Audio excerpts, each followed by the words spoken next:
আর কোনো রাখ ঢাক নয়, প্রকাশ্যে সারা দুনিয়াকে জানিয়েই ইরান এবং রাশিয়া এমন এক বন্ধনে আবদ্ধ হল যার শক্তিতে যে কোনো যুদ্ধে একসাথে লড়তে পারবে দেশ দুটো।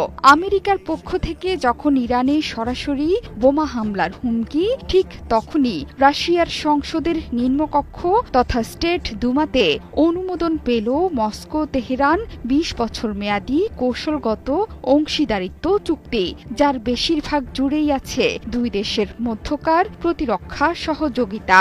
এই চুক্তির মূল ভিত্তি হল রাশিয়া এবং ইরান একে অন্যকে সাধারণ নিরাপত্তা হুমকি মোকাবেলায় সহায়তা করতে এবং গোয়েন্দা তথ্য বিনিময় করতে প্রতিশ্রুতিবদ্ধ।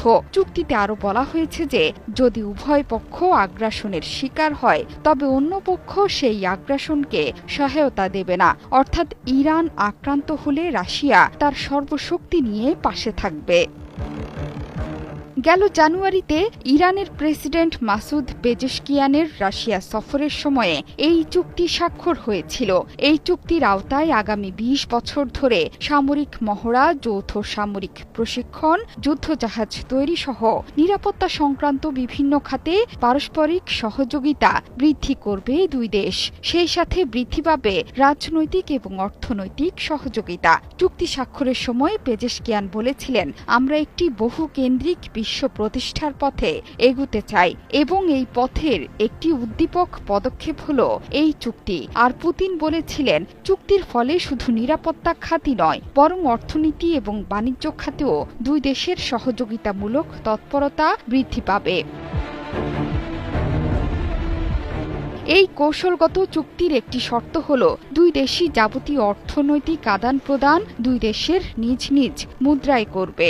দুই দেশের মধ্যে সত্যিকার গঠনমূলক কার্যক্রম বাড়াতে আহ্বান জানিয়েছেন পুতিন, তাহলেই অন্যদের প্রতিবন্ধকতা অতিক্রম করতে পারবে তারা। পুতিনের এই বার্তাতে স্পষ্ট হয়েছিল, সে সময় পশ্চিমাদেরই ইঙ্গিত করেছিলেন তিনি। রাশিয়া ইরান সামরিক সম্পর্ক দীর্ঘদিনের এবং গোপনেই এই কার্যক্রম পরিচালিত হয়ে থাকে। সে কারণে এবারও চুক্তি অনুমোদনের পর সামরিক সহযোগিতার ব্যাপারে বক্তব্য দেন রুশ উপপররাষ্ট্রমন্ত্রী আন্দ্রেই রজডেনকো।